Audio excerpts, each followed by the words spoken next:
Hola nuevamente, bienvenidos, bienvenidas a nuestro programa semanal Agenda Social.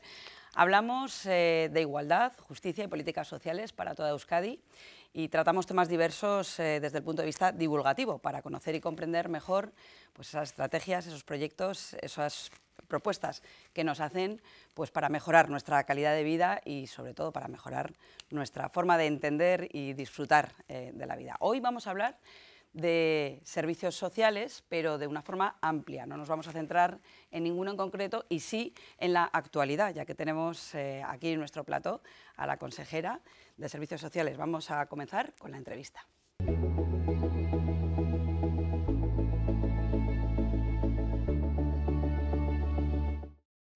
Y estamos, como les comentaba, con la consejera de Igualdad, Justicia y Políticas Sociales, con Beatriz Artolazábal Albéniz. Bienvenida a nuestro plató, a nuestro programa, donde precisamente se habla de, bueno, pues el día a día, digo, de tu hoja de ruta, digamos, ¿no? Sí, sí. De todo lo que acontece en el departamento, que ahora es más amplio que nunca y que tiene una actualidad que está siempre en primera línea. Bienvenida y gracias por acompañarnos. Muchas gracias a vosotros por invitarme. Lo primero, ¿cómo estás? Bien, pues bien, ya mitad de legislatura, una legislatura complicada, ya veníamos de otra legislatura también difícil, pero que bueno, con circunstancias sobrevenidas que nada tienen que ver con lo que tú como política o como responsable institucional tienes en tus cometidos, bueno, pues tienes que hacer frente a una pandemia, a una guerra. Claro. Y bueno, pues es una situación en este momento complicada. Veremos el futuro cómo se presenta. Ya tuvimos nubarrones muy oscuros y ya aquellos nubarrones pasaron. Aún y todo todavía la pandemia nos está azotando, ¿no? Pero Claro. bueno, yo creo que en este momento ya, desde el punto de vista sanitario, por lo menos con las vacunas, bueno, pues la gente ya está más protegida y aunque nos contagiemos, bueno, seguimos teniendo fuerza para poder superarla con unos leves síntomas, ¿no? Pero yo creo que ahora esa incertidumbre que tiene que ver con las consecuencias de la guerra a nivel económico, no saber muy bien cuál es el horizonte, el futuro, ¿no? A pesar de que las expectativas económicas de momento siguen siendo positivas y siguen siendo buenas, los niveles de empleo en Euskadi son los mejores que hemos tenido en la historia, el mayor número de personas afiliadas a la Seguridad Social. Sí que es verdad que tenemos que ser prudentes, el Gobierno está trabajando para anticipar todas esas soluciones que puedan darse a un futuro que para nosotros también es incierto, Claro. porque además son cosas sobrevenidas en las que nosotros no podemos actuar, ¿no? La inflación desbocada, con unos precios de los combustibles pues nunca vistos, ¿no?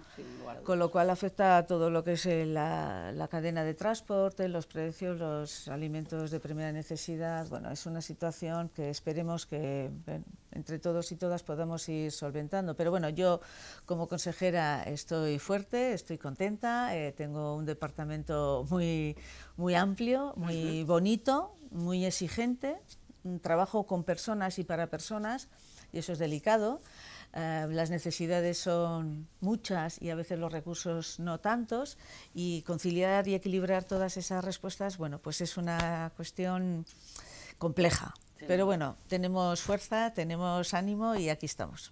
Bueno, pues como a lo largo del tiempo hemos venido repasando distintos temas y ya que te tenemos aquí, pues vamos a hacer, bueno, pues un repaso a la actualidad, si te parece. Estamos Perfecto. En una...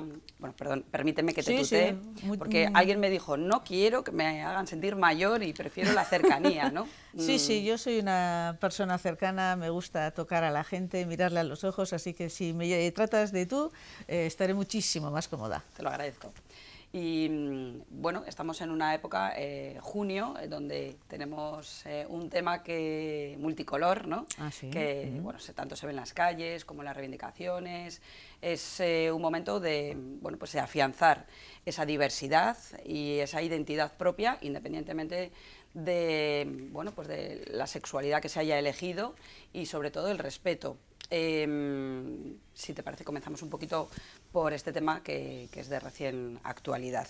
El día, bueno, pues Berdindu, por ejemplo, que me parece que estáis focalizando muchos recursos y mucho interés para que se pueda divulgar y acercar a la gente y sobre todo apoyar, ¿no?, a las personas que tienen muchas dudas sobre cómo afrontar, ¿no?, esa discriminación, esa manera de plantear yo quiero conseguir mi propia identidad y no sé cómo conseguirlo, legalmente incluso, etcétera, etcétera. Berdindu, una entidad que estáis poniendo en valor. Bueno, Berdindu es un servicio que el Gobierno ofrece a las personas LGTBI con el objetivo, como tú bien dices, de garantizar sus derechos dentro de lo que es la sociedad vasca, ¿no?, independientemente de su opción sexual y de su forma de ver la vida desde el punto de vista de la sexualidad, ¿no? Es un trabajo que ya se viene realizando desde hace mucho tiempo y yo creo que es algo en lo que tenemos que seguir insistiendo.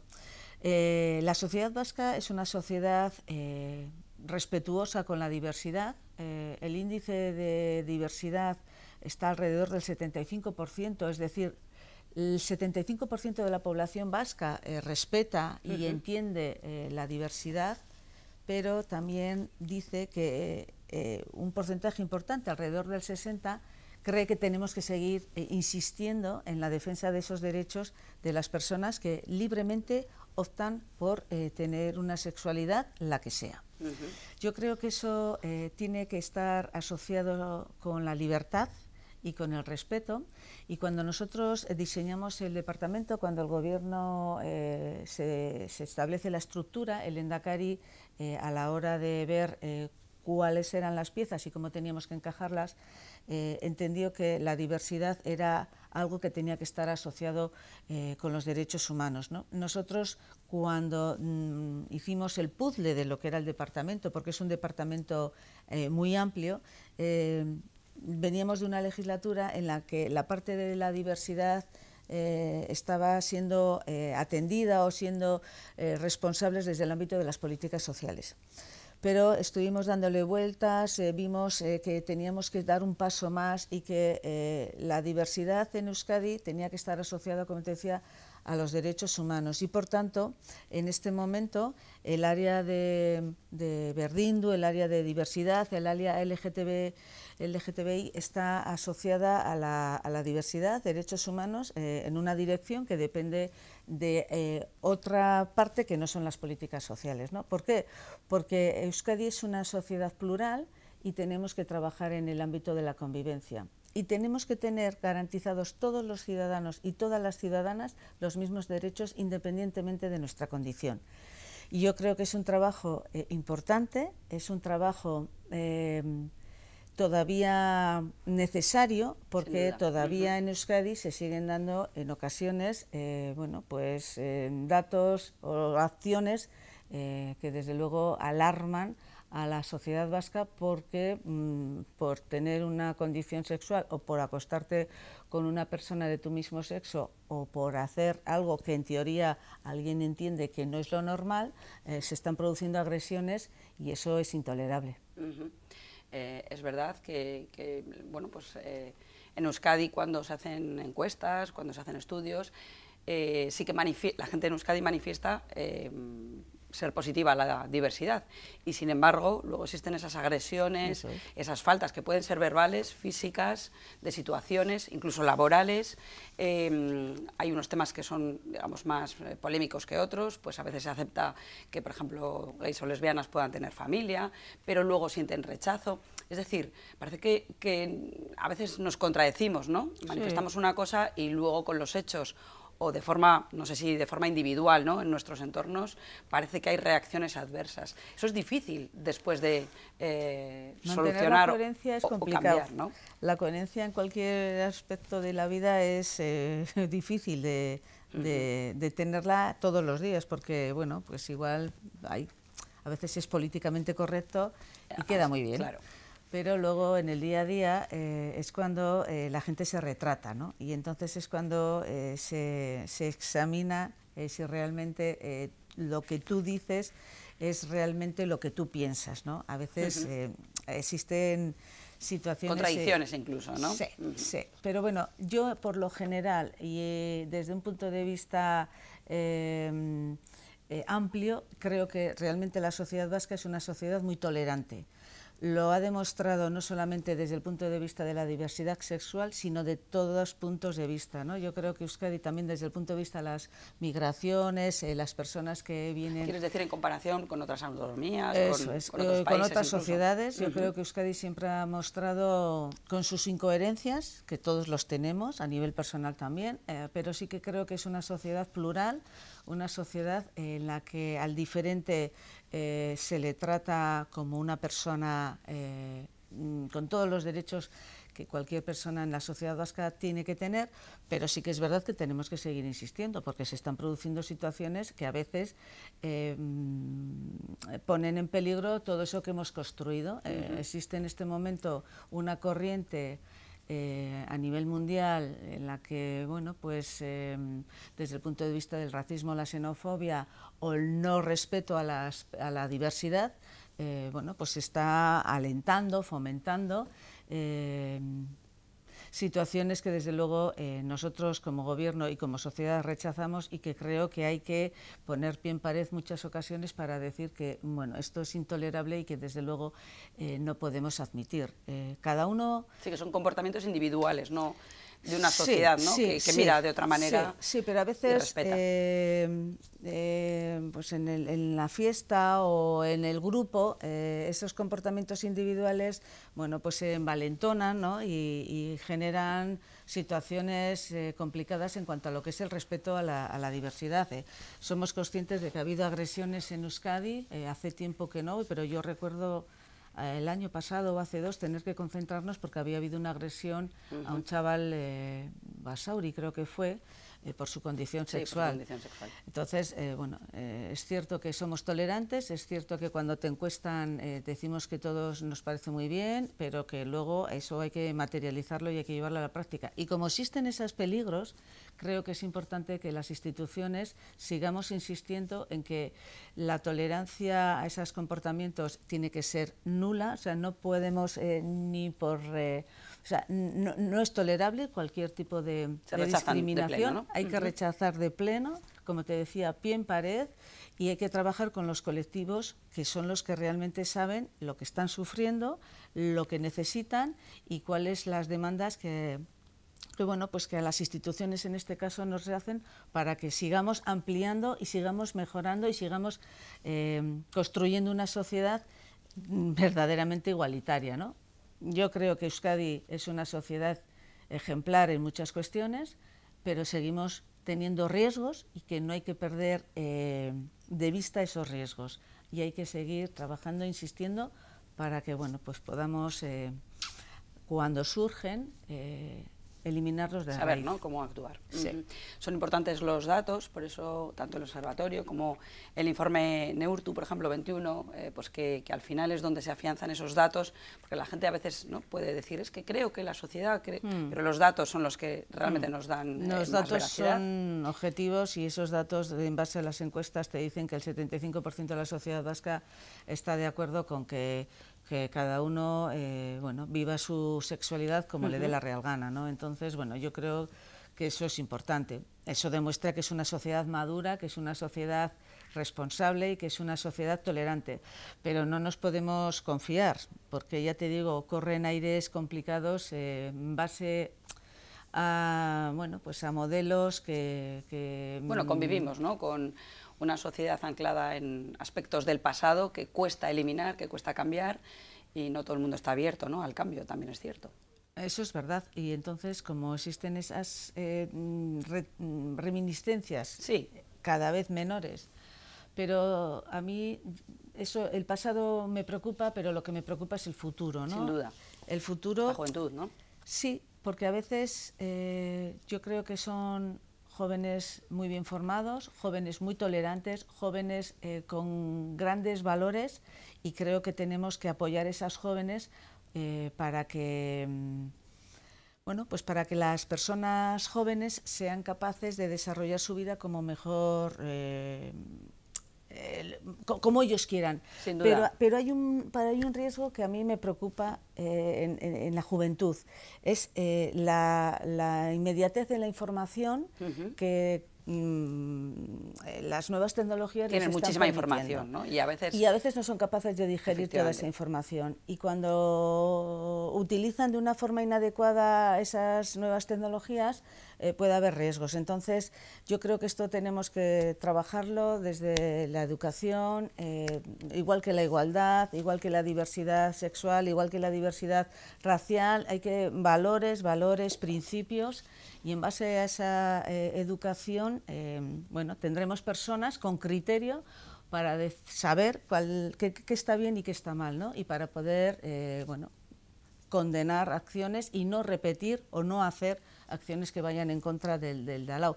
A mí me parece tenerlo claro, ¿no? Que esos valores estén muy presentes y muy claros, ¿no? Herramientas ellos para poder decir sí o no, y que ellos sean capaces de poder, con toda esa información que tienen, dar los pasos adecuados para poder, para no cometer errores y para poder seguir avanzando. Yo creo que es gente preparada, es gente.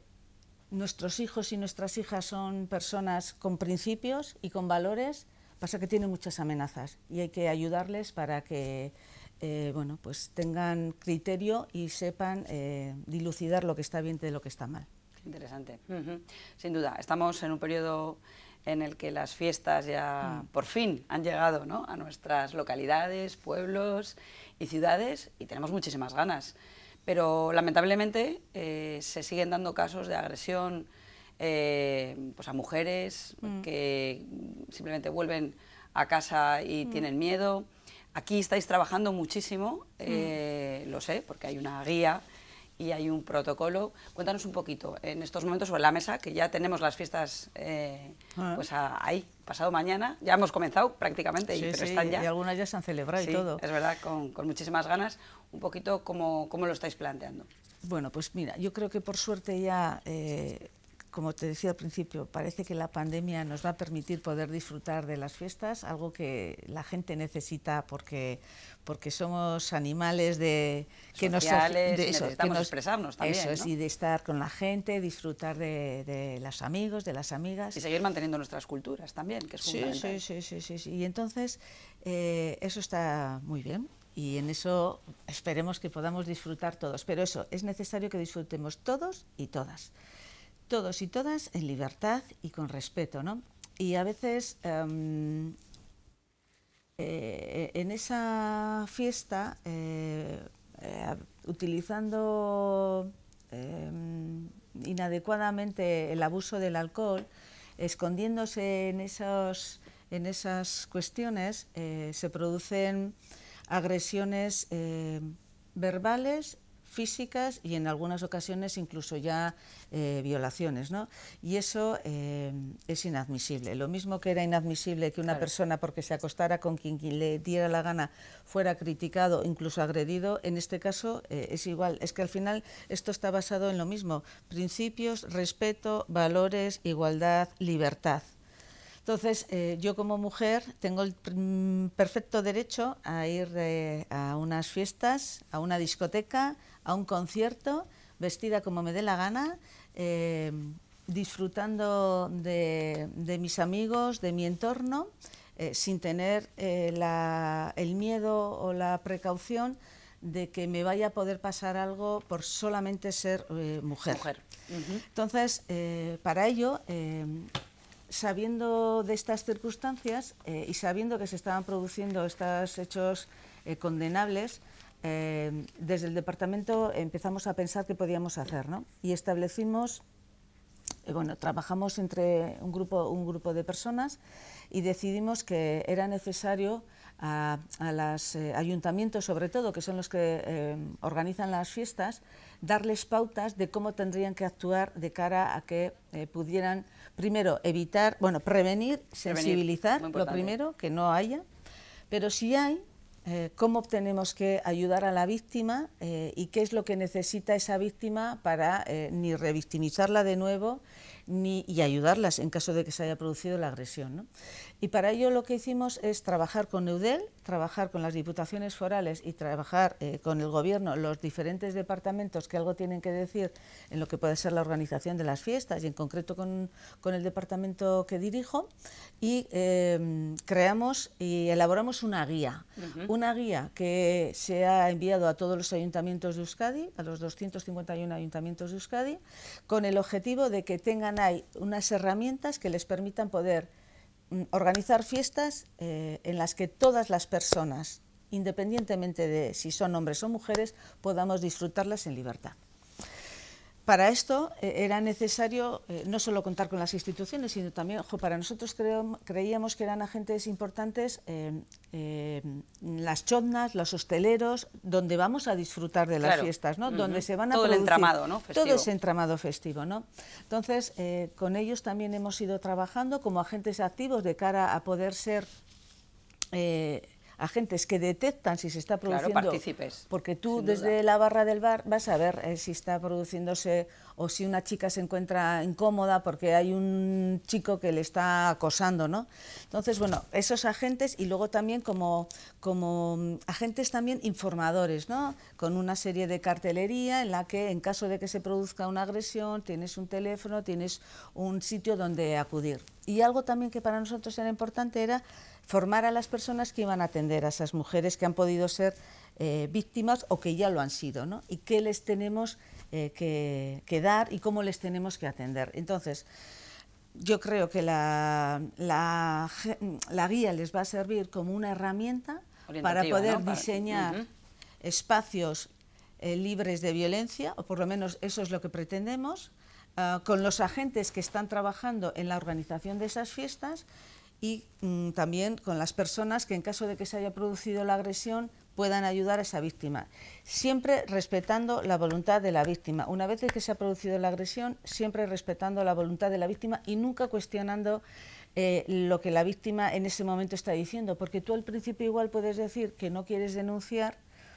luego igual reflexionas y cuando ya ha pasado un tiempo quieres denunciar, pero para eso es necesario tener bueno, pues ayuda, un apoyo, pero respetar lo que la víctima quiera. Y bueno, yo creo que es algo que ha sido muy bien recibido por las instituciones, porque bueno, al fin de cuentas ellos también son los que han participado en la creación y les va a ayudar a evitar problemas, y también por la parte de la hostelería, de las chotnas, de todo ese mundo, que también lo han visto como algo positivo. Y luego también de cara a lo que son los conciertos, grandes eventos culturales, bueno, pues ahí estamos trabajando también con el objetivo de lo mismo, plantear una guía, que el que quiera utilizarla pueda ser algo que les facilite, les ayude a si se dan esas circunstancias, saber lo que tiene que hacer de una forma ágil y rápida.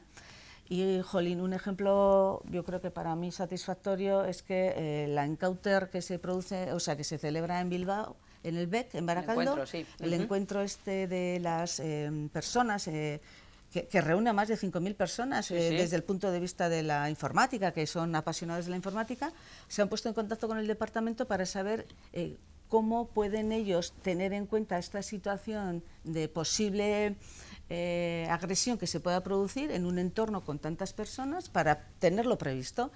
Yo creo que eso es algo importante que nos anima a seguir haciendo cosas, porque creo que es una herramienta que les va a valer.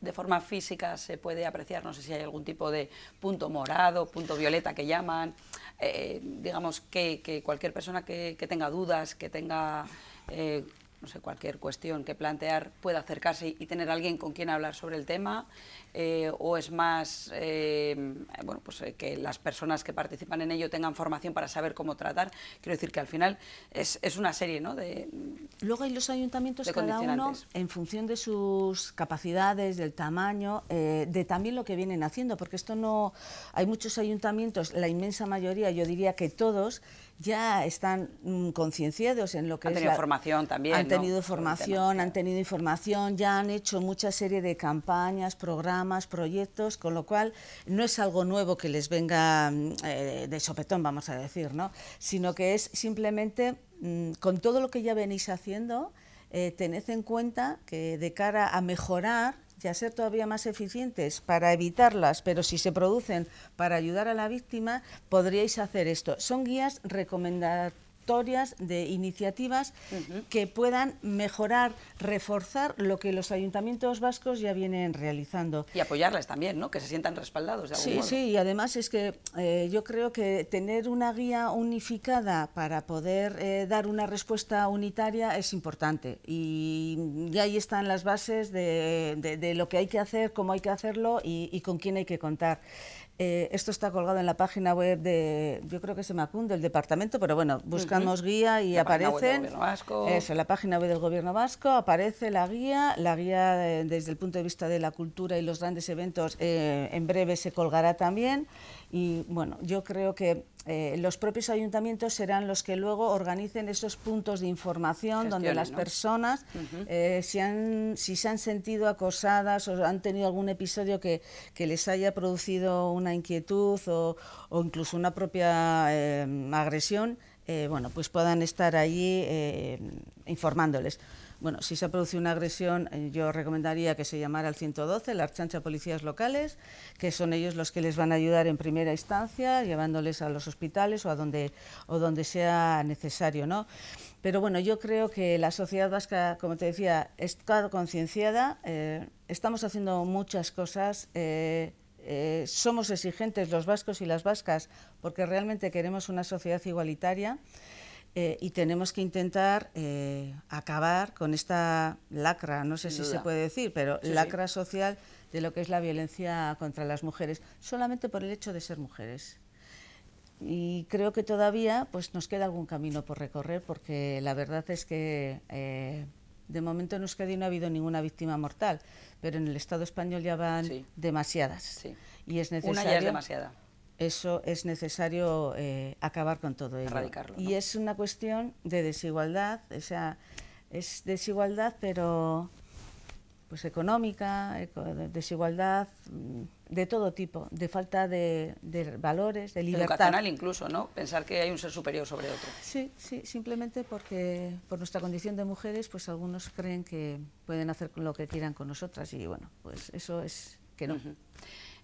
Hemos hablado de algo muy importante que es el tema de la formación para tanto la policía como los juzgados, etcétera. Es decir, esa formación que ayuda a comprender mejor esas situaciones, y el tema educacional, que también es muy importante porque precisamente ahí se trabaja también mucho para prevenir y para insistir en esa juventud que va a ser nuestro presente más inmediato y nuestro futuro. Por ejemplo, hay un programa, Seukesan, donde bueno, pues aquellos niños, niñas, adolescentes que tengan dudas, que tengan cuestiones o incluso que vean comportamientos y no sepan cómo actuar, pueden acudir, pueden llamar, un servicio que también está disponible precisamente desde el punto de vista informativo y que apoya, ¿no?, a esa juventud.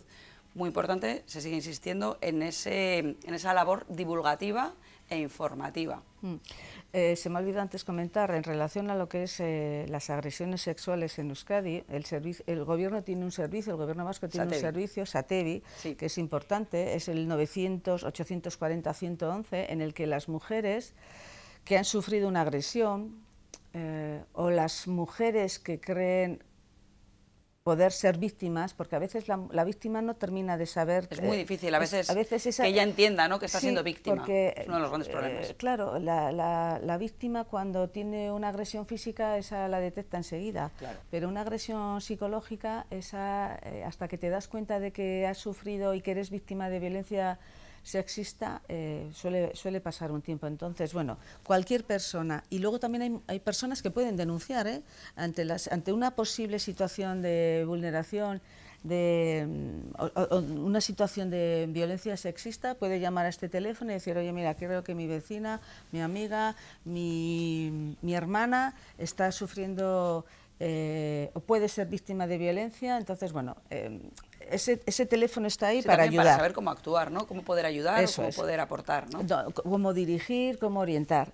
Y luego, las preguntas pertinentes, etcétera, eso es, ¿no? Todas esas cuestiones. Y luego, en lo que tú decías desde el punto de vista de la juventud, ¿no? Hay otro teléfono... Perdóname, Beatriz, es que estamos viendo, porque además en ese programa, claro, hay personas hablamos de la diversidad, en este caso hay personas, por ejemplo, sordomudas, hay personas ciegas, claro, que para ellas es una dificultad añadida, ¿no? El poder comunicarse con personas que les puedan orientar, y precisamente también se complementa el servicio pues con una videollamada que puede ser con una intérprete, con un intérprete, es decir, ¿no? Poco a poco se van dando herramientas y facilidades para, bueno, pues para acercarse a esas personas que tienen, ¿no? Una necesidad y que incluso, pues como bien decías, cuesta tanto que den el paso para salir adelante, ¿no? Es que es complicado dar a veces el paso cuando te han dado una torta igual, ¿no? Porque tienes... Es físico es más fácil y eso es más fácil. Puedes tú demostrar con un ojo morado que eres una mujer que ha sufrido. Pero a veces cuando tienes un maltrato psicológico, eso es muy complicado de poder demostrarlo en un juzgado y eso... a las mujeres víctimas de violencia les retrae a la hora de las denuncias. Hoy estábamos a la mañana en Donosti presentando un curso de verano que tenía que ver con víctimas de violencia sexista y todos los programas y todos los servicios que el gobierno y estaban hablando magistrados del Tribunal Supremo diciendo que, bueno, y una de ellas era experta en violencia económica, violencia sexista económica, es decir, al final el poder económico, ¿no? Que parece que lo puede todo. Te aminoran tu capacidad de persona, de ser persona, controlándote tu dinero, no dándote dinero para poder comprar las cosas básicas. Entonces eso al final, bueno, pues te hace tener una dependencia que... Sin duda. Y bueno, a lo la que resolución íbamos... la capacidad económica es uno de los primeros pilares. Quiero decir que nadie tenga, ¿no? que frenar por no poder disponer de cierta cantidad para hacer Y lo que cosa. decías tú de Satevi, que lo que tenemos que hacer es acercar los servicios y los recursos a todas las personas, y las personas sordomudas o las personas que tienen una discapacidad también pueden ser víctimas de violencia sexista. Por tanto, lo que hemos hecho ha sido adaptar nuestro teléfono para que sea accesible a todas las personas en Euskadi. Y bueno, yo creo que es una herramienta que fue muy bien recibida por los colectivos de personas sordas en Euskadi y bueno, pues está ayudando a mujeres que lo necesitan. Volviendo al teléfono de la infancia, Seukesan, este teléfono lo que hace que es el 116-111, si no estoy confundida. Sí, 116-111. Eso es. Aprobada. Con tantos números no te creas, a veces me resulta complicado, pero bueno, este es importante, el 116-111. Es un teléfono que está a disposición tanto de los menores como de los adultos, y que los menores llaman para pedir ayuda a veces, para pedir consejo, para trasladar sus inquietudes y para a veces tener con quién hablar, ¿no? Y los padres o los adultos también llaman pues para pedir ese consejo, para pedir esa ayuda a la hora de poder tratar, para poder Estamos hablando de relaciones padres, madres, hijos, hijas. Sí, y ahí eso es nada. complicado. Ahí es nada. Quien tiene ya sabe de qué estamos hablando y de las dificultades que surgen. De hecho, al teléfono pueden llamar, por ejemplo, hijos o hijas que quieran plantear cuestiones sobre sus padres y al revés, ¿no? O sea que... Sí, ejemplos, gente... Sobre el colegio, chavales... extorsión, sobre bullying, no sé, cualquier cosa, ¿no? Una niña, yo creo que era niña, 15 años llamó, también que se sentía víctima de violencia vicaria. Es una cuestión muy delicada, muy compleja, en situaciones difíciles de la pareja, cuando, bueno, pues complicado. Entonces ahí se trabajó con la madre y con la chavala y bueno, pues al final se intenta dar pautas, respuestas, soluciones que, bueno, pues que les ayuden a ambas partes, ¿no? Y bueno, yo creo que es un recurso importante, que tiene una demanda por parte de los menores bien recibida. Es anónimo, por cierto. Es anónimo. No hay que decir el nombre ni nada, con lo cual quien llame pues libre para poder se siente escuchado o escuchada sin ser juzgado, ¿no? Eso es.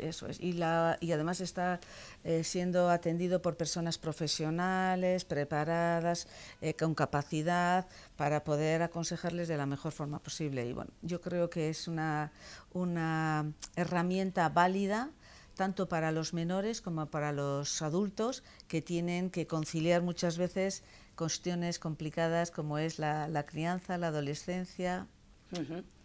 Bueno, ya que estamos hablando de niños y niñas, me parece importante destacar el programa Barnahus, que precisamente estáis ahora un poco, ¿no?, haciendo un puente entre Dinamarca y Euskadi para, bueno, pues establecer esta casa de los niños y las niñas, que tiene unas características muy especiales y que ya está en marcha. Cuéntanos un poquito. Bueno, pues a mí este es un programa que me parece súper bonito. Cuando me lo presentaron hace un año y pico, Save the Children, una entidad que trabaja con la infancia, me pareció algo en lo que teníamos que poner lo mejor de nosotros mismos para llevarlo adelante. Y ya en Euskadi hacíamos muchas cosas, pero había que mejorar y había que poner al menor en el centro de nuestras políticas. Y esto no solamente es una frase hecha que los políticos decimos, sino que es lo que hay que hacer. Y en este caso... hay que trabajarlo, ¿no? Hay que trabajarlo, y en este caso a mí, cuando hablamos de la infancia, de los menores, bueno, pues me resulta todavía más, si cabe, todo me parece importante, todo lo que hacemos es apasionante, todo es súper necesario, pero los menores yo creo que son los más vulnerables, las y los menores son las personas más vulnerables, las más desprotegidas en ocasiones, y cuando sufren, en este caso, la violencia sexual, que es a lo que va dirigido este programa, pues con todos los ejemplos que hemos tenido últimamente, yo creo que era necesario y obligatorio hacerlo. Entonces, bueno, nos pusimos a trabajar el año pasado. Vamos a describir un poquito qué es Barnahus, para aquellas personas que les esté sonando, porque estáis, es verdad, trabajando en ello, y bueno, se está hablando mucho a nivel actualidad, pero quizás hay gente que, como es una palabra que tampoco es... es islandesa. Eso, que tampoco es muy nuestra, pues no es de repente nuestra. les puede sonar, pero esto exactamente, esta casa de niños, esta casa de niñas, ¿qué es exactamente? Bueno, esto surge en Estados Unidos hace muchísimos años. De Estados Unidos se implanta en Islandia, y en Islandia ya coge más forma.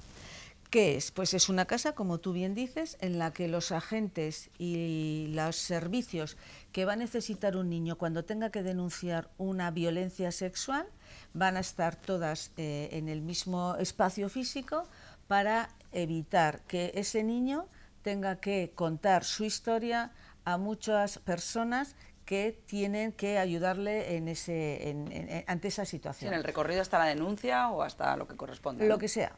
Personas que tienen que ver con el ámbito sanitario, los médicos cuando tienen que hacerles reconocimiento o no, el psicólogo cuando le está contando lo que le ha pasado, la propia policía o la Ertzaintza cuando se puede producir una denuncia, tiene que acudir a una comisaría.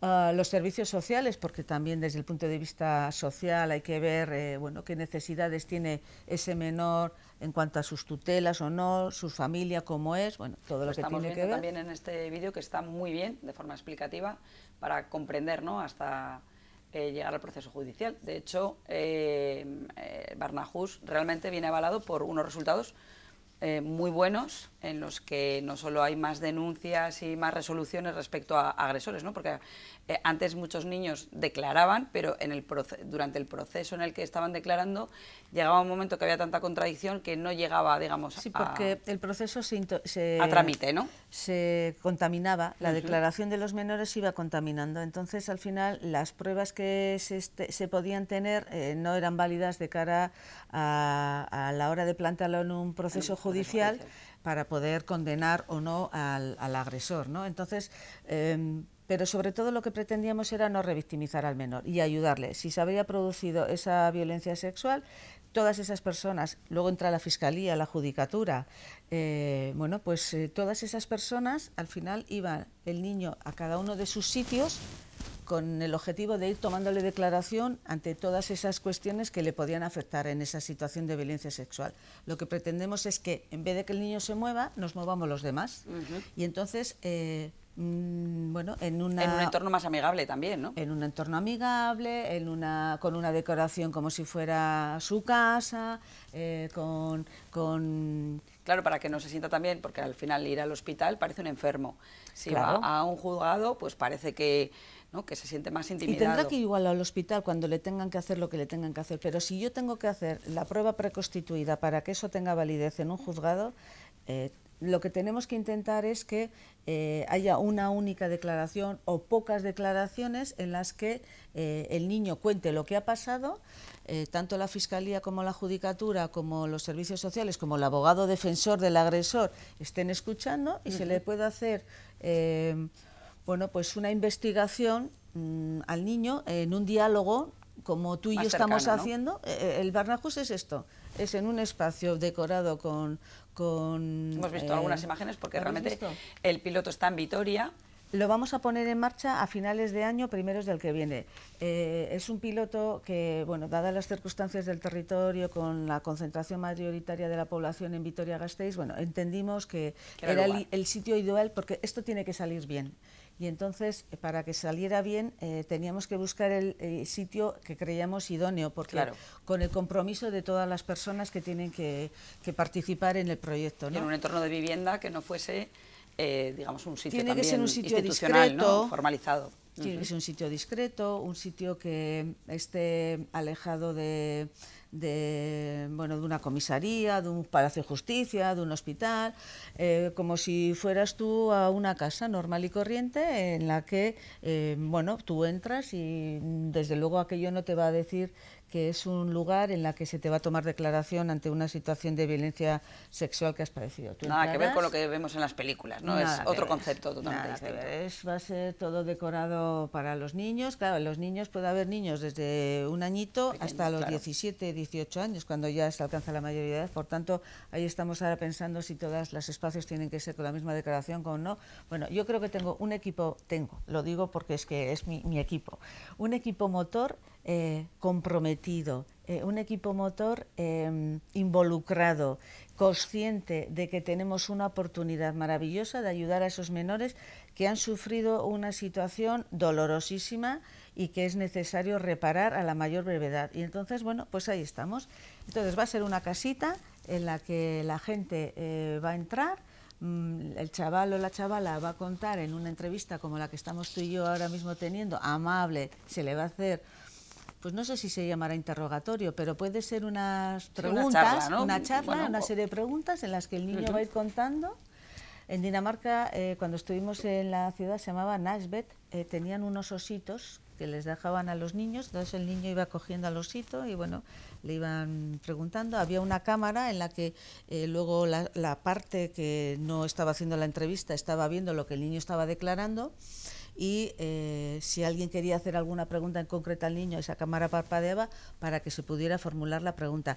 Pero en otra sala anexa, todas las partes que tienen que ver con ese caso estaban escuchando y oyendo lo que el niño estaba declarando.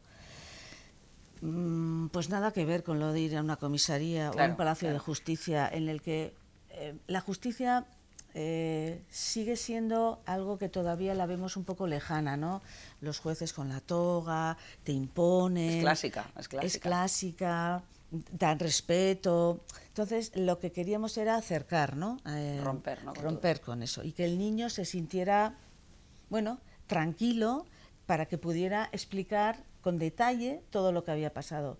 Y para eso, bueno, esto es un trabajo muy arduo con los psicólogos, con personas profesionales que están, que van a ver todo lo que tenemos que hacer para evitar la revictimización de ese niño. Es que ahora mismo en Euskadi puede haber hasta 600 puntos de entrada al sistema en estos casos, tantas comisarías, tantos hospitales, tantos servicios sociales, los propios colegios, las propias ikastolas, ¿no? Si tú en el colegio le estás viendo al niño que está haciendo alguna serie de cuestiones que no están lo adecuadas a su edad, el profesor puede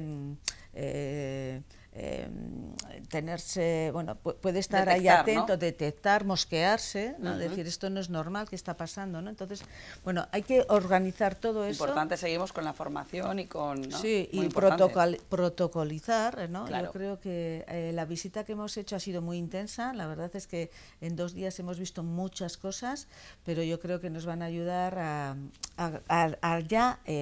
dar con la tecla, porque claro, el sistema danés no es el sistema vasco desde el punto de vista judicial, desde el punto de vista fiscal, desde el punto de vista organizativo, institucional, las competencias, cómo se desarrollan. Pero bueno, es una experiencia positiva.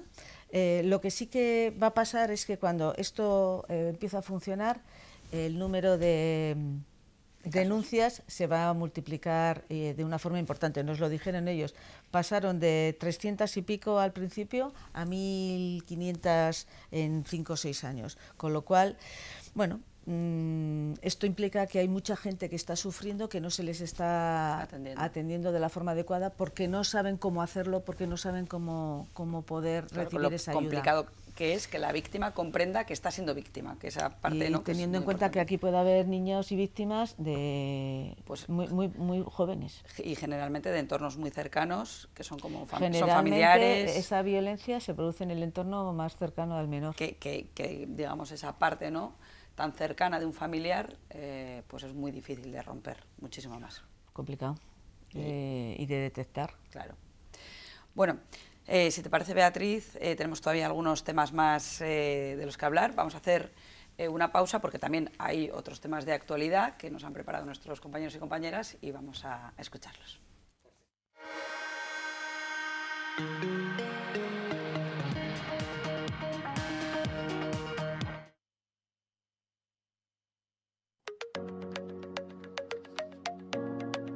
Se abre el plazo para la solicitud de subvenciones dirigidas a asociaciones y fundaciones. El plazo para presentarlas permanecerá abierto hasta el 20 de julio. Se podrán presentar a esta convocatoria proyectos dirigidos a la recuperación, investigación y difusión de la memoria histórica y de la lucha por la democracia y la libertad durante el periodo comprendido entre 1936 y 1977.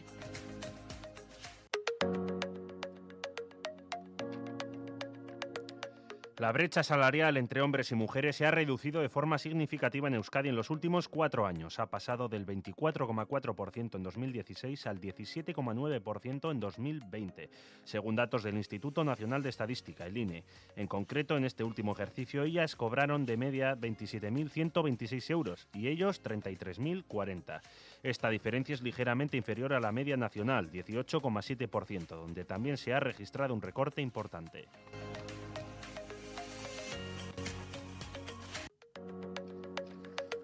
Etxebarri aumenta su presupuesto para instalar un ascensor y mejorar servicios, entre ellos ese nuevo ascensor en Lezama Leguizamón o mejorar servicios como las nuevas oficinas para los servicios sociales o la puesta en marcha de la tercera fase del eje troncal ciclable.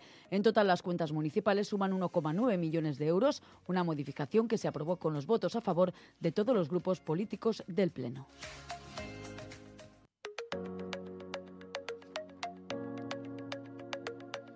Galdakao quiere dar salida a más de 1.400 viviendas vacías. A través del programa Bizigune del Gobierno vasco, el Ayuntamiento diseña una ventana virtual, non-bici, para asesorar a la ciudadanía. El consistorio dispone también de 13 viviendas de emergencia social, que se han acondicionado y puesto a punto para quienes no dispongan de recursos suficientes y las puedan necesitar.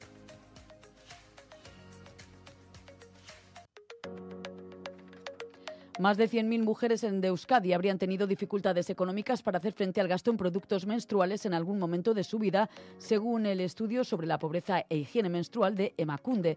Concluye que la pobreza menstrual afecta a todas las mujeres, pero de forma especialmente notable a las que están en situación de riesgo de pobreza o exclusión, lo que se traduce en Euskadi en un 8,6% de ellas.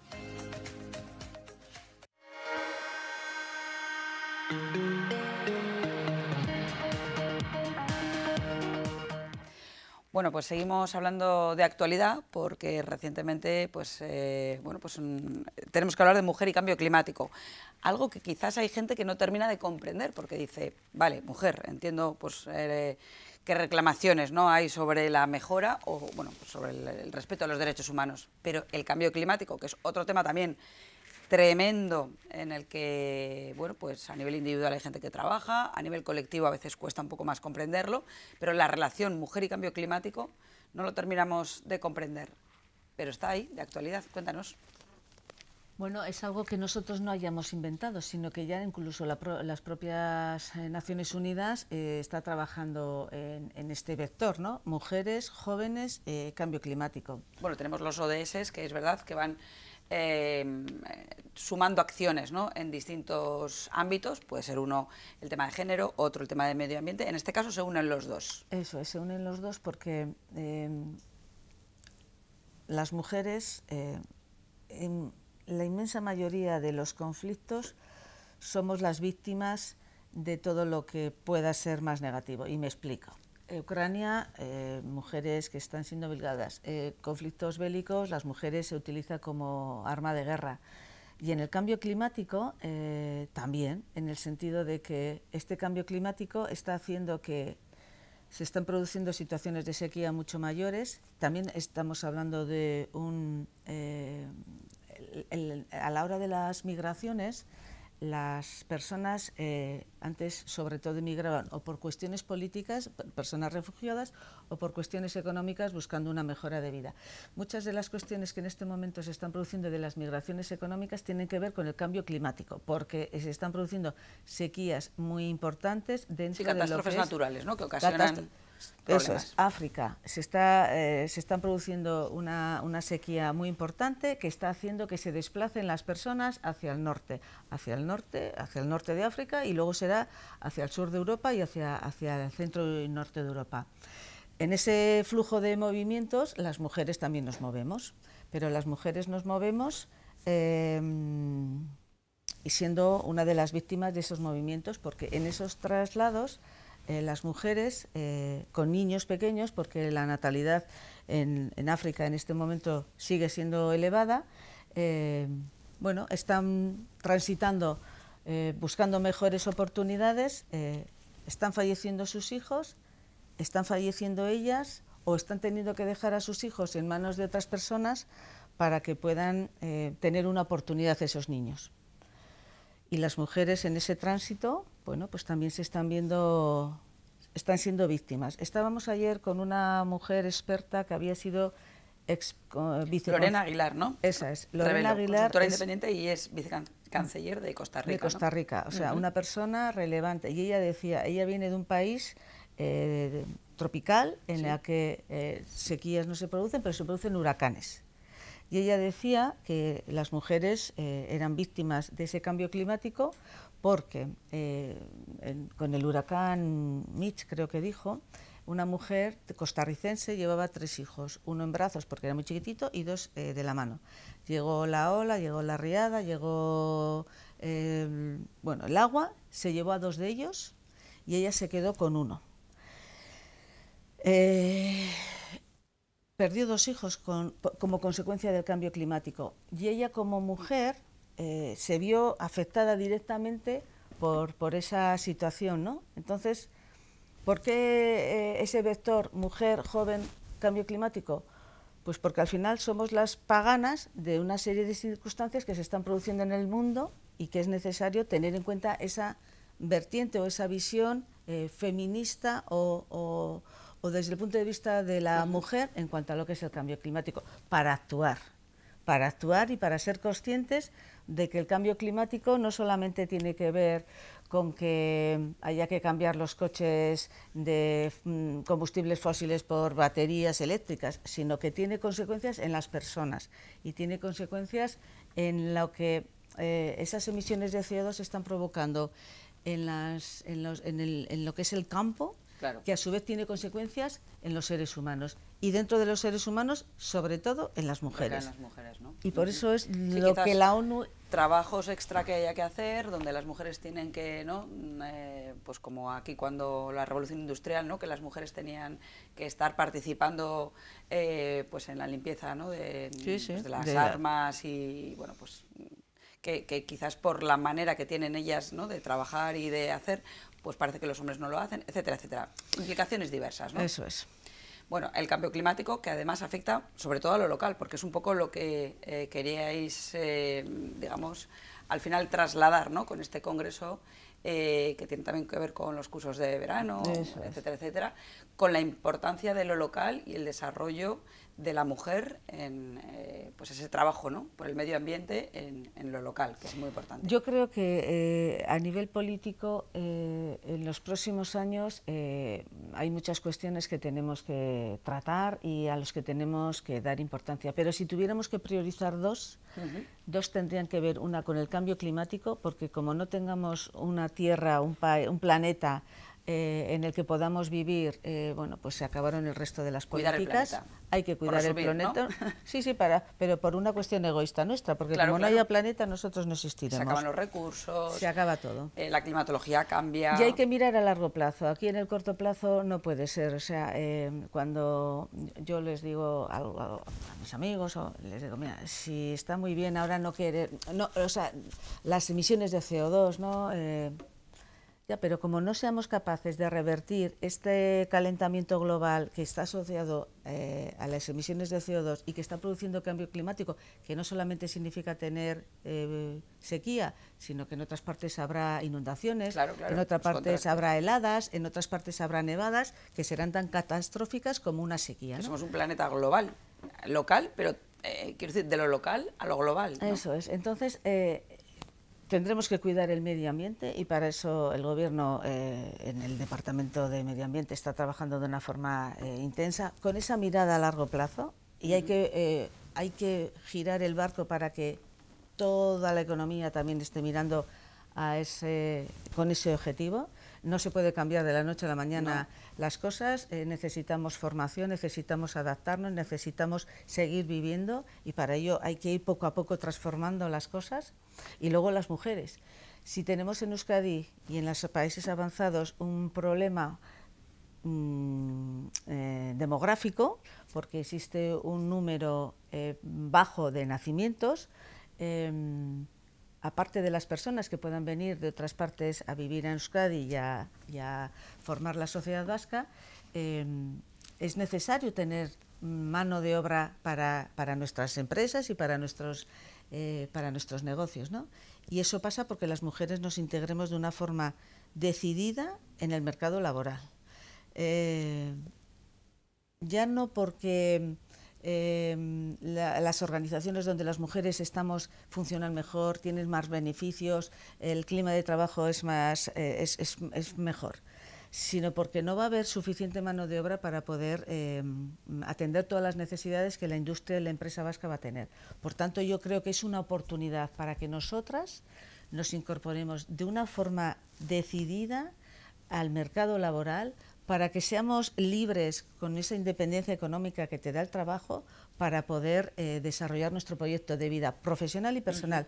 Para eso hay que hacer muchas cosas, porque claro, hay que conciliar, hay que corresponsabilizarse en los cuidados, hay que. Entonces, bueno, en eso estamos. Hemos puesto en marcha, el Lehendakari lo anunció en el Pleno del Parlamento, en el Pleno monográfico de Infancia y Familia, esas ayudas, ¿no?, a los nacimientos de 0 a 3 años, 200 euros al mes. No será suficiente, pero es un paso importante que supone un esfuerzo económico muy importante para el Gobierno y que creo que tiene que ayudar a las familias a poder tener el número de hijos que ellos quieran. Yo no digo cuántos ni si hay que tener, pero los que ellos quieran, porque hay veces que esas familias no tienen esos hijos porque no pueden, porque no tienen una solvencia económica para hacerlo. Entonces vamos a intentar ir ayudándoles, no solamente con esas ayudas, sino gratuidad en las ahorroescolas o lo que fuere. Pero yo creo que es mujer, jóvenes en este momento, porque hay que intentar darles esas oportunidades, y luego el medio ambiente, porque tenemos que cuidar este planeta, porque si no hay planeta, los demás tampoco vamos a estar aquí. Entonces yo creo que esas claves tienen que ser importantes y es un reto. Te voy a añadir una más, ya que hablamos de población, porque cada vez hay más personas mayores, eso también, pero están más activas. Tenemos un envejecimiento activo, ¿no?, que se ha denominado ahora, en el que, bueno, pues muchas personas quieren disfrutar de la vida y tienen derecho, por supuesto, a hacerlo. Ha surgido también un concepto, no sé si nuevo, pero sí que está ahora más sobre más en boga de todos, que es el edadismo, que es decir, que por tu edad te discriminen para poder hacer o no poder hacer cualquier cosa. Lo mismo para gente mayor que para gente más joven, ¿no?, que por edad no le permitan o le clasifiquen, ¿no?, de algún modo por la edad que tiene, el poder o no poder hacer alguna cosa. Agenda nagusi, yo creo que es la clave, ¿no?, de todo este envejecimiento, que esa pirámide va a transformarse absolutamente. Euskadi tenemos además, pues no sé si por nuestra manera ¿no?, de ser, o por el clima, o por la gastronomía, no sé exactamente cuál es la clave, pero cada vez hay más gente longeva. Sí. Es verdad que, bueno, pues el índice, ¿no?, de vida crece, y aquí Euskadi, bueno, pues tiene una pirámide que va a ir creciendo hasta el punto de que tengamos más gente mayor que joven. Es un trabajo que hay que hacer, está clarísimo, a corto plazo ya, y Nagusi, pues eso, Agenda Nagusi 22. ¿Cuáles son las claves? Ahí sí. Pues como bien dices tú, tenemos la suerte de vivir en un país avanzado, con unos niveles de bienestar importantes, con un servicio sanitario potente que nos cuida mucho y bien, y eso hace que tengamos una esperanza de vida mucho más alta. Eso permite que los vascos y las vascas vivamos más tiempo, y tenemos que vivir mejor. Mejor porque antes, cuando estábamos hablando jóvenes, infancia, tal, mujeres, los mayores es una parte muy importante, y lo va a ser más, porque la base se está estrechando por la pirámide se está estrechando por la base y se está ensanchando por la parte más alta, ¿no? Y eso hace que tengamos que bueno, tener previstas todas las iniciativas que podamos poner en marcha para favorecer que los que lleguemos, esperemos, a esas edades con una experiencia vital, y ya dejemos nuestras profesiones, podamos seguir disfrutando de la vida. Para eso, Agenda Nagusi es una herramienta que desde las propias personas y asociaciones de personas mayores se generó, se creó, y es donde se decide más o menos qué es en lo que quieren trabajar las personas mayores, y de ahí surgió trabajar en el edadismo, porque es algo que en este momento se está produciendo de una forma más de lo que nos gustaría, en cuanto a, como tú bien decías, clasificar a las personas por edades, y cuando ya llegas a una edad alta, como que esas personas dejan de ser productivas desde un punto de vista profesional, ya claro, porque nos hemos jubilado, pero eso no significa que no sigan pudiendo ofrecer a la sociedad muchas cosas, como su experiencia, su veteranía, porque además, por suerte, tienen una calidad de vida alta, y ya no son las personas de 65 años de hoy en día las de hace 40 años, ni tienen sus necesidades, ni tienen su esperanza de vida, ni tienen su horizonte de vida, porque una persona hoy con 65 años jubilada puede perfectamente vivir 20, 25 años, incluso más, en unas condiciones medianamente... En el programa anterior, precisamente, tuvimos aquí unos buenos ejemplos, con Luis, de 87 años, que se ha sacado el bachillerato, y tuvimos también, pues, una ciclista, tuvimos un profesor que utiliza las redes sociales para comunicar y ayudar a que la gente aprenda en euskera. Quiero decir que todavía, ¿no?, tienen interés, tienen curiosidad, tienen ganas de vivir, que es lo importante, si la salud lo permite, que siempre es un poco lo que frena, ¿no?, de algún modo. Antes, no sé si lo decías tú, envejecimiento activo. Vale, vamos a dar un paso más, vida plena. Vamos a la vida plena. Envejecimiento activo ya es un concepto que lo hemos utilizado, pero estaba bien, pero ahora llevamos a otro aspecto, un plano superior, vida plena. Y para conseguir esa vida plena, pues tenemos que ir cuidándonos personalmente desde siempre, pues haciendo ejercicio, una dieta adecuada, socializando, viviendo con nuestros familiares, con nuestros amigos. Pero luego necesitamos poder compartir, y que se nos vean, a las personas mayores, les veamos como personas que todavía pueden ofrecer a la sociedad mucha serie de cosas. Y por eso nosotros ahora desde el Gobierno estamos trabajando en cómo diseñar, en cómo reorganizar, en cómo adaptarnos a las necesidades que las personas mayores actuales y futuras van a tener. Esos centros de jubilados que siempre conocemos y que tenemos en todas nuestras capitales y nuestros pueblos, ¿no? Pero eso ya no satisface lo que los mayores quieren. Hay un cambio, ha habido un cambio. Existen las nuevas tecnologías, ellos se están adaptando. Es verdad que tienen dificultades, y que tenemos que estar atentos cuando nos dicen que la pandemia nos pasó, Claro, la máquina no me vale, el etcétera, banco etcétera, necesito, Osakidecha me tienes que atender. Entonces, bueno, eso todo hay que estar con ellos trabajando y lo estamos haciendo, yo creo que de una forma muy participativa, ¿no? Contando con su experiencia. Ellos mismos se ofrecen y hoy a la mañana tenía un encuentro con ellos y con jóvenes. Y la interculturalidad, no, la intergeneracionalidad es muy importante para ser conscientes de lo que necesitan y cómo ven los jóvenes la vida, sienten y cómo ven las personas mayores la vida. Claro. Y luego, cómo somos capaces de conectar ambas edades, porque yo les decía hoy a la mañana, es que la juventud es muy bonita, pero que es muy efímera. O sea, que es que el tiempo de ser jóvenes pues es corto. Luego ya empiezas en la edad más adulta y luego ya más veterana. Pero si solamente te quedas en lo joven, en lo estupendo que eres cuando eres joven, malo. Tienes que estar muy bien, hay que disfrutar y es una etapa súper bonita de la vida. Pero hay que adaptar nuestra vida a esa nueva, bueno, al tiempo y a la edad que tenemos, ¿no? Unos decían que no querían hablar de edades, que querían hablar de la sociedad y de las personas y demás. Le digo, pues perfecto, perfecto.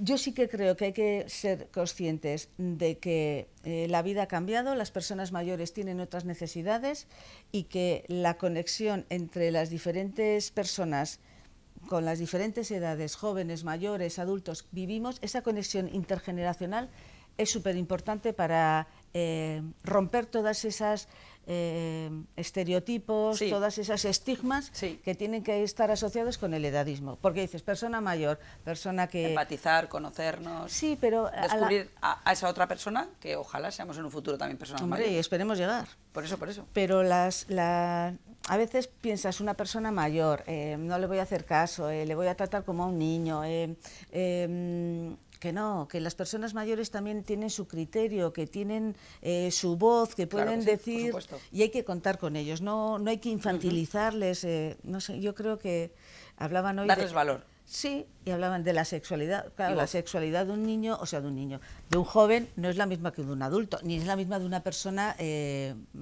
con 80 años. Pero existe, ¿y por qué no? Claro que sí, y hay que hablar, y hay que quitarse esos tabúes que tenemos, ¿no? Yo creo que nos queda camino por recorrer, creo que sí. Y además a veces lo hacemos sin ninguna maldad y sin ninguna... Bueno, y que los tiempos también cambian, ¿no? La estructura de familia ha cambiado. Sí, sí, por supuesto. Bueno, nuestra sociedad, ¿no? Ha variado en cuanto a nuevas formas. Antes en un formulario solo se podía poner hombre, mujer y ahora ya se amplía a otros horizontes. Quiero decir que todo va cambiando y evolucionando. Sin embargo, sí que es verdad que se hacen estudios para valorar los servicios sociales. Y en el último seguís estando con aprobado, pero ya no es tan sobresaliente como anterior. ¿Qué es lo que ha ocurrido? Es decir, dejan de ser los mejores valorados, estaban en el primer puesto y han bajado al tercero. ¿Qué ha ocurrido? Yo creo que sinceramente ha habido una falta de tener en cuenta cuestiones que desde las diputaciones, en este caso en concreto, nos han trasladado a esa asociación de gerentes de servicios sociales para su cómputo. Ellos mismos reconocen que a la hora de realizar la puntuación de los servicios sociales vascos ha habido 4 ítems que no han sido valorados. Yo creo que nunca tenemos que ser autocomplacientes. Creo que tenemos que ser muy exigentes con el trabajo que realizamos, tenemos que evaluarnos mucho todas las iniciativas y los recursos, pero yo sí que creo que este informe es valioso, es importante, pero en este caso no obedece a la realidad que los servicios sociales en Euskadi ofrecen a la ciudadanía, porque no computa todos los recursos y servicios que deberían haber sido computados a la hora de poder establecer esa clasificación. De hecho, Euskadi sigue siendo la comunidad autónoma que más dinero invierte por persona a nivel del Estado en políticas sociales. Como te decía, yo no voy a ser autocomplaciente, es una llamada de atención, pero es una llamada de atención que tiene que tener esa premisa. No todo lo que tenía que estar sumado está sumado para saber exactamente cuáles son la calidad de los servicios sociales vascos. Bueno, siempre mejorar, siempre sí, está en el camino. Pero ¿no? ya te digo, aquí es porque favorable. no se ha sumado lo que tendría que estar sumado y que otras comunidades autónomas sí que han sumado. Pero bueno, eso es culpa nuestra y eso tendremos que mejorar nosotros para que toda esa información fluya y pueda ser analizada y que coste. Mejorarlo, efectivamente. A nivel divulgativo sí que me parece importante programas como Agenda Social, porque a través de la página web euskadi.eus es verdad que hay muchísima información, dentro del departamento se hacen muchos proyectos y bueno, pues a veces cuesta un poco acercarlos a la ciudadanía para que comprendan que tienen ese servicio que pueden utilizar. Un poco la valoración sobre programas como en el que estamos, Agenda Social, para que puedan acercar al ciudadano, a la ciudadana, toda esa información. Pues yo creo que son muy valiosos, porque a veces, como bien dices, hacemos muchas cosas, pero que no terminamos de llegar a toda la ciudadanía. Y creo que es necesario que vosotros seáis la herramienta o el canal de comunicación para que la gente conozca cuáles son, ante las circunstancias personales o familiares o sociales que tengan, dónde poder acudir, porque en la inmensa mayoría de los casos existen alternativas, soluciones, programas, recursos para poderles atender. Lo hemos ido viendo a lo largo del programa de hoy y de todos los anteriores. Yo creo que muchas de las cosas que hacemos, bueno, no sé si muchas, pero algunas, no terminamos de llegar a todos los ciudadanos para que puedan beneficiarse de lo que el Gobierno y las instituciones vascas les ofrece. Y yo creo que vosotros y los medios de comunicación en general sois unas herramientas fundamentales que yo, por mi parte, estoy encantada de poder utilizaros en el buen sentido para difundir, dar a conocer, transmitir, porque al final de nada sirve que hagamos proyectos importantes si la gente luego no los usa, ¿no? Claro, y si sobre todo no los conoce, que es lo importante, Eso ¿no? es. Tenéis que hacer, conocer, divulgar y luego, bueno, pues que se beneficien de ello. Y entonces, bueno, eso también es un reto. A los vascos siempre creo que nos dicen que somos mucho de hacer y poco de vender, ¿no? Entonces, bueno, yo creo que... Un equilibrio. Eso es. Importante. Y ahí vosotros nos tenéis que ayudar a poder ser herramientas que entréis en los hogares de los ciudadanos vascos y vascas y que seáis agentes que nos ayudéis a poderles informar y que cuando tienen un problema nos lo transmitan o cuando tienen un problema sepan dónde pueden ir a buscar la solución. Que haya conexión, ¿no?, entre lo que se hace y a quién se hace. Un poco como comentabas antes con gente mayor, con la que estáis hablando, con gente joven, etcétera. Trabajar con ellos y con ellas para que sean quienes demanden esa información, esas necesidades, ¿no? Precisamente por eso, como Seukesan, Satevi, tenemos Berdindu, etcétera, etcétera. Eso es. Bueno, pues Agenda Social. Sí que es cierto que, por ejemplo, el tema de Ucrania, ¿no?, que salió un poco, no estaba en la agenda y sin embargo habéis tenido que trabajar en ello para coordinar todas esas acciones. Sé que os reunís cada 15 días aproximadamente, un poco si hay alguna actualización sobre el tema. Bueno, pues Ucrania, cuando el 24 de febrero Rusia invade Ucrania, se produce un éxodo y entonces las personas empiezan a salir de Ucrania y llegan como pueden a Euskadi, en nuestro caso. Creamos una mesa de crisis, vamos a decir, una mesa de trabajo para los refugiados ucranianos. Creamos un primer plan de acogida o de atención. Actualizamos ese segundo plan teniendo en cuenta la evolución que durante el mes había habido y nos reuníamos semanalmente, posteriormente quincenalmente y ahora ya lo vamos a hacer a finales del mes de julio. ¿Por qué? Porque la situación en Euskadi desde el punto de vista de las llegadas se ha estabilizado, porque en este momento están empezando a retornar personas de nuevo a Ucrania. Sigue siendo un país en guerra, sigue siendo un país donde vivir en este momento es muy complicado, pero bueno, están regresando. Lo mismo que les ayudamos nosotros a venir, estamos haciendo un programa de retorno, vamos a ver si somos capaces de ayudarles. Trabajamos ahí de una forma muy intensa con las familias de los niños ucranianos y ucranianas que vienen a Euskadi, que venían en verano. Y los datos, pues los tengo yo creo que aquí, los últimos datos que hemos publicado esta misma mañana. Porque lo que sí que es cierto es que la respuesta de la sociedad en Euskadi ha sido extraordinaria. Te decía antes que la sociedad vasca es una sociedad muy solidaria, es una sociedad que tiene unos valores y unos principios muy arraigados, que hay que cuidar eso, porque lo mismo que tenemos que cuidar como es el sistema de servicios sociales y no ser autocomplacientes, hay que seguir regando para que sigamos siendo solidarios, pero yo creo que los vascos y las vascas en los momentos más complicados es cuando damos lo mejor de nosotros mismos, y ahí demostraron cuando ofrecían sus viviendas, cuando ofrecían todo lo que tenían para poder ayudar a estas personas, ¿no? Ahí estuvimos trabajando y estamos trabajando con el Ministerio. Hemos trasladado una propuesta al Ministerio del señor Escrivá para poder, de alguna forma, atender a las personas que ya estaban en Euskadi, que habían iniciado ya un proyecto de vida, que las ayudas que el Gobierno vasco, por valor de 15 millones, ha puesto a su disposición, pues que ese proyecto no se rompa y que esas personas, cuando entran en el Sistema Nacional de Protección, puedan ser trasladadas a otra ciudad del Estado. Lo que le decíamos es que esas personas que están en Euskadi, déjales que sigan en Euskadi, las que estén en otras comunidades autónomas que vengan a Euskadi, nosotros también les atenderemos, pero no me rompas ya un proyecto de vida cuando esos niños han sido escolarizados, cuando ya tienen una asistencia sanitaria por parte de Osakidetza. Vamos a seguir trabajando en coordinar, ¿no? Eso es. Todavía estoy esperando la respuesta del ministro Escrivá. Seguimos negociando y trabajando. Parece que van a poner en marcha algún tipo de ayudas. Estamos a la espera de que nos concreten esas ayudas, cómo van a ser y cómo se van a gestionar. Pero bueno, por nuestra parte como Gobierno lo que sí que hicimos fue poner en marcha una serie de programas desde el punto de vista psicológico, porque venían con unos traumas y unos problemas. Psicológicamente, etcétera, eso es, etcétera. aparte del idioma también habían sufrido bombardeos, situaciones complicadas en cuanto a lo que fue la huida de sus ciudades, lo que es una guerra. Sí. Entonces, la ayuda psicosocial que les estábamos prestando y les estamos prestando, y luego, sobre todo, lo que son las ayudas económicas, ¿no?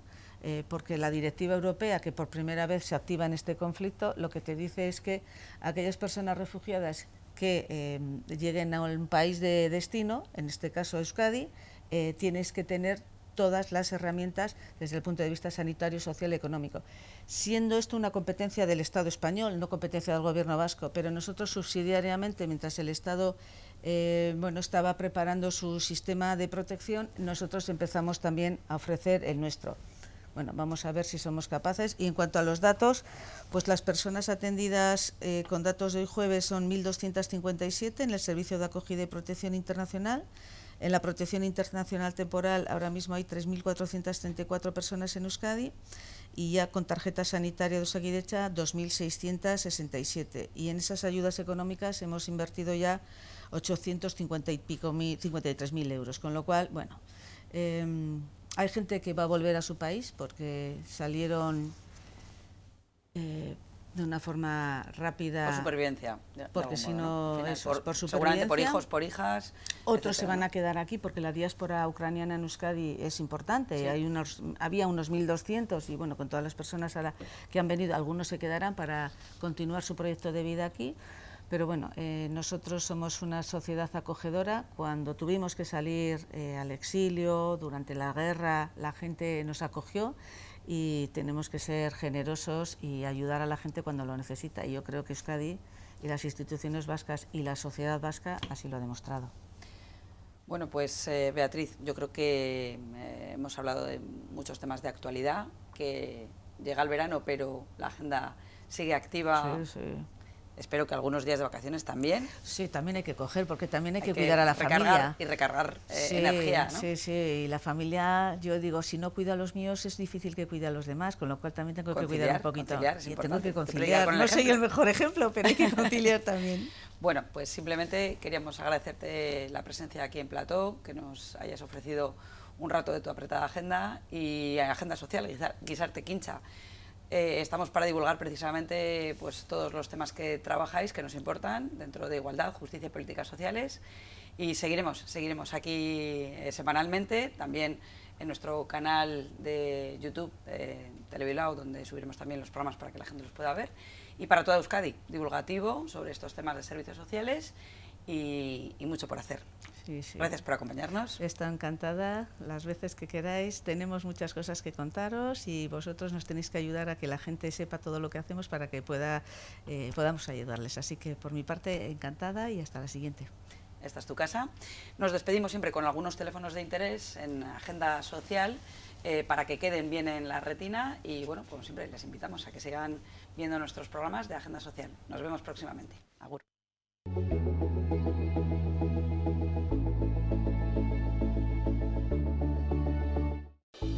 El programa Auzolandegiak de Campos de Voluntariado Juvenil de Euskadi de este año ya tiene abierto el plazo de solicitudes. Es una actividad en la que un grupo de jóvenes de diferentes procedencias se compromete de forma voluntaria y desinteresada a desarrollar durante un periodo de 2 a 4 semanas un trabajo de proyección social, combinado con actividades complementarias. Máximo 100 jóvenes. Para apuntarse, atención telefónica llamando al 012 o al 945 018 000 y presencial en las oficinas del servicio Zuzenean. Gazte Aukera, portal de información, actividades y servicios para jóvenes de Euskadi.